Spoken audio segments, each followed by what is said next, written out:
Juges, chapitre 3. Voici les nations que l'Éternel laissa pour éprouver par elles Israël, tous ceux qui n'avaient pas connu toutes les guerres de Canaan. Il voulait seulement que les générations des enfants d'Israël connussent et apprissent la guerre, ceux qui ne l'avaient pas connue auparavant. Ces nations étaient les 5 princes des Philistins, tous les Cananéens, les Sidoniens et les Héviens qui habitaient la montagne du Liban, depuis la montagne de Baal-Hermon jusqu'à l'entrée de Hamath. Ces nations servirent à mettre Israël à l'épreuve, afin que l'Éternel sût s'ils obéiraient au commandement qu'il avait prescrit à leur père par Moïse. Et les enfants d'Israël habitèrent au milieu des Cananéens, des Hétiens, des Amoréens, des Phéréziens, des Héviens et des Jébusiens. Ils prirent leurs filles pour femmes, ils donnèrent à leurs fils leurs propres filles, et ils servirent leurs dieux. Les enfants d'Israël firent ce qui déplaît à l'Éternel, ils oublièrent l'Éternel, et ils servirent les Baals et les idoles. La colère de l'Éternel s'enflamma contre Israël, et il les vendit entre les mains de Cushan-Rishéataïm, roi de Mésopotamie.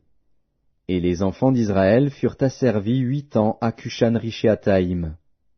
Les enfants d'Israël crièrent à l'Éternel, et l'Éternel leur suscita un libérateur qui les délivra, Othniel, fils de Kénaz, frère cadet de Caleb.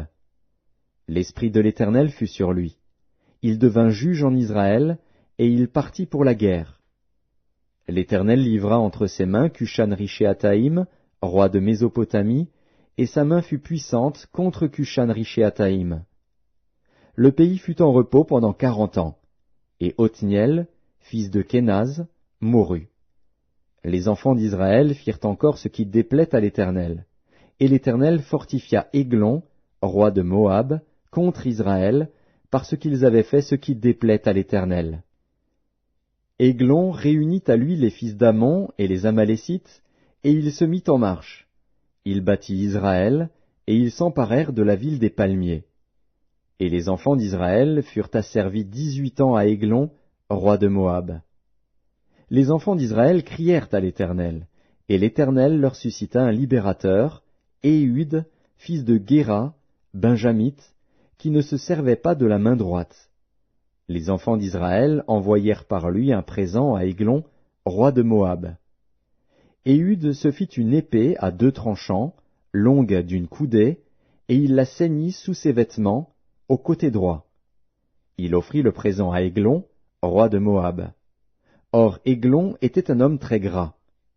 Lorsqu'il eut achevé d'offrir le présent, il renvoya les gens qui l'avaient apporté.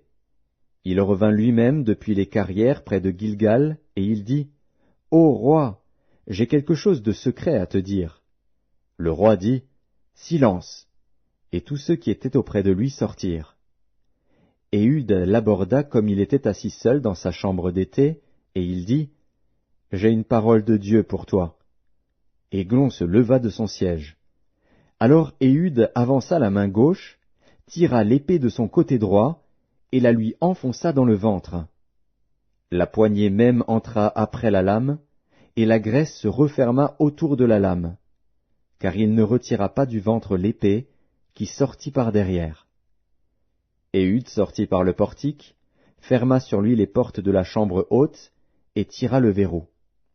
Quand il fut sorti, les serviteurs du roi vinrent et regardèrent, et voici, les portes de la chambre haute étaient fermées au verrou. Ils dirent, « Sans doute il se couvre les pieds dans la chambre d'été. » Ils attendirent longtemps, et comme ils n'ouvraient pas les portes de la chambre haute, ils prirent la clé et ouvrirent, et voici, leur maître était mort, étendu par terre. Pendant leur délai, Éhud prit la fuite, dépassa les carrières, et se sauva à Seïra. Dès qu'il fut arrivé, il sonna de la trompette dans la montagne d'Éphraïm. Les enfants d'Israël descendirent avec lui de la montagne, et il se mit à leur tête. Il leur dit, « Suivez-moi, car l'Éternel a livré entre vos mains les Moabites, vos ennemis. » Ils descendirent après lui, s'emparèrent des gués du Jourdain vis-à-vis de Moab, et ne laissèrent passer personne.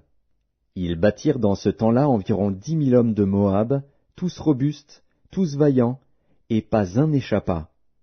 En ce jour, Moab fut humilié sous la main d'Israël, et le pays fut en repos pendant 80 ans. Après lui, il y eut Shamgar, fils d'Anath. Il battit 600 hommes des Philistins avec un aiguillon à bœuf, et lui aussi fut un libérateur d'Israël.